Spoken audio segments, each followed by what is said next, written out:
Intel's really exciting new Nova Lake processors will be launching later this year, but for now they've given us a rather interesting stopgap in the form of the 250K and 270K, which, although named like the rest of the 200 series, manages to actually be rather good, and for extremely competitive prices.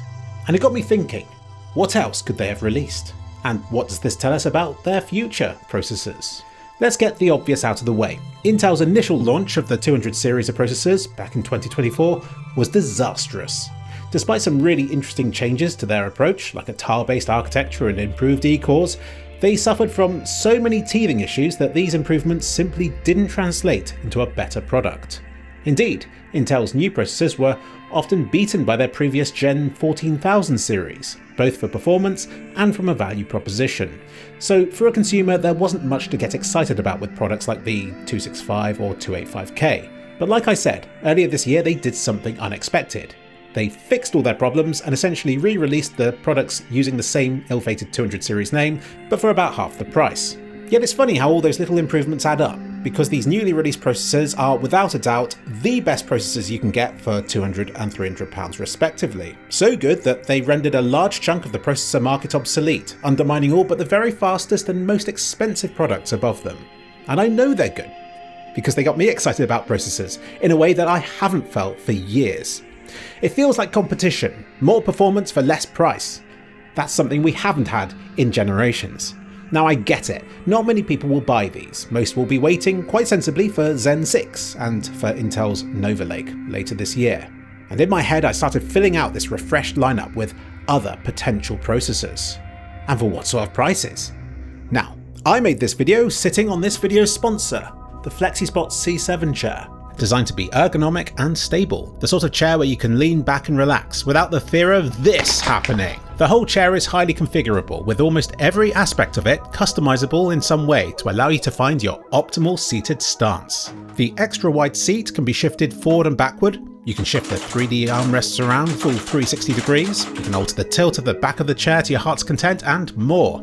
It comes with headrest and lumbar support built in to keep your back at a healthy angle. The chair's design means that you can shift it to battle position when you need to get some serious work done, or you can move the footrest up for a handy cat perch, or you can pull the rest out, allowing you to sit back and to relax, which keeps me cozy during extended Slay the Spire marathons. The fabric itself is made of a strong, flexible and breathable mesh design, and the chair itself is catered to longer people than average, seating my almost 6 foot tall physique very comfortably, even when sharing it with fluffykins. And its maximum supported weight of 136 kilograms ensures that, should I eventually get another cat or 10, they'll also be able to join in on the fun. I did the maths, the C7 can withstand the weight of 30 average-sized cats, making it future-proof for all but the largest of feline families. Here's a nice little time-lapse of me assembling the chair. For once I stuck to the instructions and for once managed to complete the build without a problem. This month is brand month, with up to 80% off products on their website, link in the description. Enjoy free delivery, 30-day return, no questions asked, and a 5-year warranty on the C7 line of chairs. Link in this video's description and use the code C730 to get an extra discount. The refreshed Intel processors are quite modestly named. Despite having similar or equal core counts to ones far higher above them in the original product stack, the 250K and 270K have been named and priced very competitively, approximately halving the cost for this level of performance. I think the goal of this new naming tier is to align this refresh with the naming scheme of their upcoming next-gen Nova Lake architecture, expected to be released later this year. I wouldn't be surprised if a hypothetical 450 or 470K from that lineup sports the same number of cores as is seen in these currently refreshed models, because this frees up space above them in the naming scheme for the likes of the 480K or the 490K, which may have 32, 36 or even 48 cores.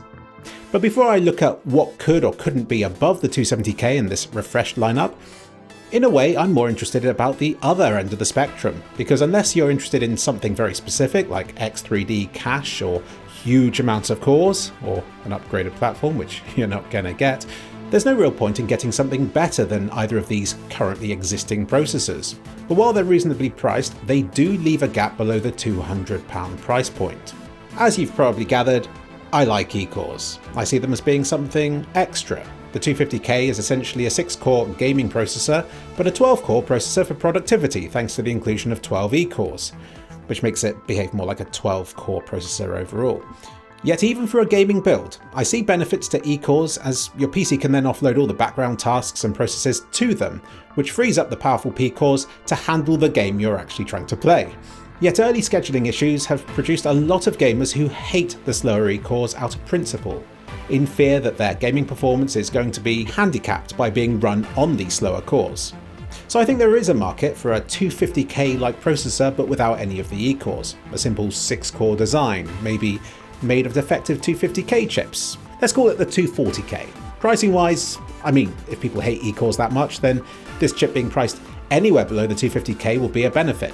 So I would say £150 is a decent price for a fast 6-core processor, even if I personally wouldn't want it. Intel have missed out on the budget gaming market for a while now, insisting that unlocked and overclocked processors are something to be reserved for the high end. So until now, 6-core AMD processors like the 7500F and the 9600X have been the go-to budget gaming options. So I see great use case in something like the 240K and possibly even a 260K for an 8-core equivalent for £250 or so.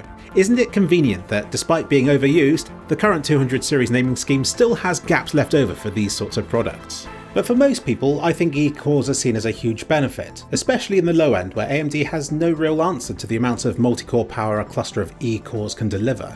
6 cores has become the minimum that people want in this day and age, yet so long as there are enough E-cores present as well, I don't see why the number of P-cores couldn't drop below 6, down to 4 or 2 or even just 1, as is the case in laptop designs already. And this is where the desktop and laptop realms merge, because just last month Intel announced Wildcat, which is a bunch of low-power laptop processors.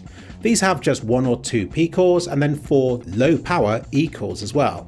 Being laptop processors, these are designed for power efficiency, whereas in desktop it doesn't matter so much, so they might as well just use the same designs but with higher power budgets. Though I'm not sure it works quite like that. But it could. And this line between desktop and laptop processors could be blurred further still with Nova Lake later this year. Because why should desktop users not benefit from the same efficiency gains that are already being added to the laptop processors? Intel have really improved their laptop's efficiency by having a small, super low power cluster of cores to try and handle as much of the work as possible, only waking up the fast but power hungry part of the processor when needed. So by adding a few of these extra low power E-cores to the desktop lineup, not only will this make the core counts look even more impressive, but it could really help Intel to further improve their desktop processors for efficiency in day-to-day use, especially if all you're doing most of the time is watching YouTube videos or playing Slay the Spire 2, like me. The problem I have with fantasizing about processors is that it's so easy to always want more, to the point where a processor you're speculating about is no longer serving the same original purpose anymore. For instance, take the N100. This thing was just 4 E-cores, which turns out was perfect for a low-cost mini PC or Chromebook.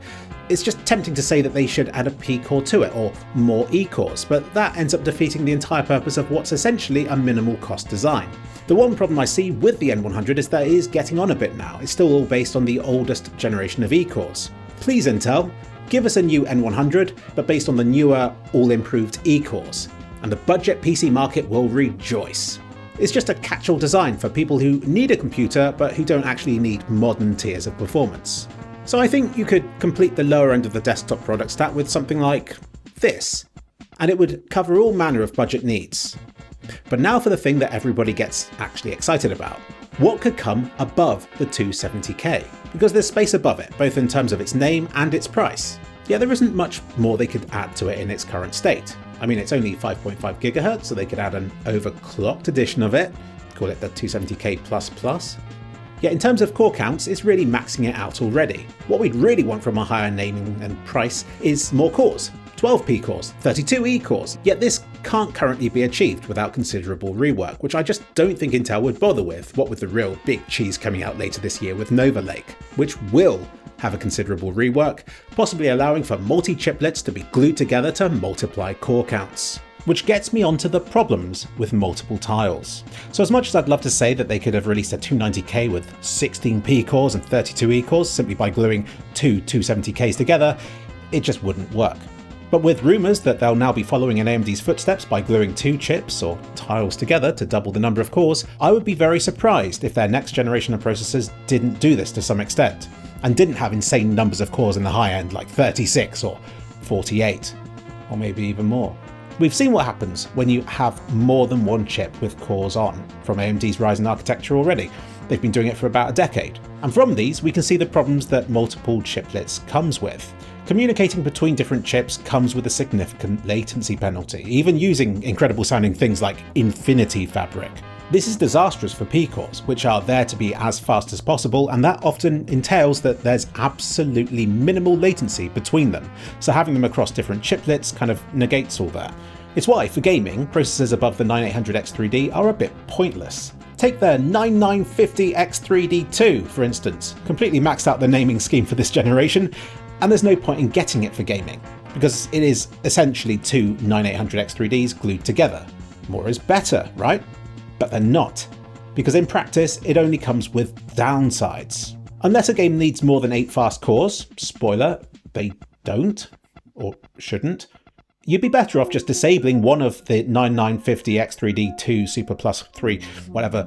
You might as well disable half of it and just use the other half, essentially gaming on a 9800X3D instead. The true benefit of something like the 9950, this thing, is that it's a decent all-in-one compromise for someone who wants top gaming performance, but also lots of productivity performance without having to shift between two different computers. But even then, having X3D cache on more than one chiplet is kind of pointless. So I would say there are benefits to keeping all of the cores on just one chip, or tile in Intel's case. Yet even when all the P cores are on the same chip, more cores still comes with a latency disadvantage. Intel have typically used either a ring or a mesh design for the cores to communicate with each other, which they have to do. A ring is like it sounds, where each core passes information onto the next one until it reaches the intended destination. Not too much of a problem for a 4 or 6 core processor, but when you have 16 of these things all in a big happy circle, you can understand why this isn't ideal. I reckon it's a large part of why Intel likes to stick to 8 P cores maximum, even though everyone hates them for it. But there's an alternative to a ring design, and that's a mesh, where all the cores are connected almost like a city's grid, which on the whole lets information reach the intended destination faster, but it still slows down the more cores you add to that design. Which is why I've always found Intel's P and D core strategy quite interesting. Limit the number of P cores to 6 or 8 to keep latency between them minimum, and then fill up the rest of the processor with E cores, which don't care too much about having to have minimal latency. And then rely heavily on Intel's thread director to schedule the correct work to the correct cores, so that gaming goes to the fast P cores, and then the less important ones or multi-core activities go to the E cores instead. So there are big question marks over how this design will work when there's more than one tile with cores on. To me, the idea of having P cores on both would kind of defeat the purpose a bit. They might as well just dedicate one tile to the P cores and then the other to the E cores. But even this would come with a compromise: heat dissipation. If you're gaming and it's using just one half of the processor, that side will get very hot. If gaming can be done on both sides equally, then it helps spread the heat out across a larger area, which helps the processor to cool itself, which in turn allows it to hit higher clock speeds, and thus more performance. It's all a trade-off. Early Ryzen processors did something like this, where processors like the 6-core Ryzen 1600 had 3 active cores on each tile. Core CCS, whatever they call them. This helped with the heat dissipation at the expense of added latency over situations where a singular 4-core could have sufficed. So I think, for the sake of simplicity, if Intel do start gluing multiple core-based tiles together, they'll be gluing identical designs together, simply to multiply core counts the same way that AMD have been doing for almost a decade already, because that seems good enough. In conclusion, while these mid-refresh processors have been very exciting, and I speculate about what else they could have done with them, we won't be getting anything until Nova Lake. And that's fine with me, because look how excited I am about a refresh. I can't wait for a brand new design.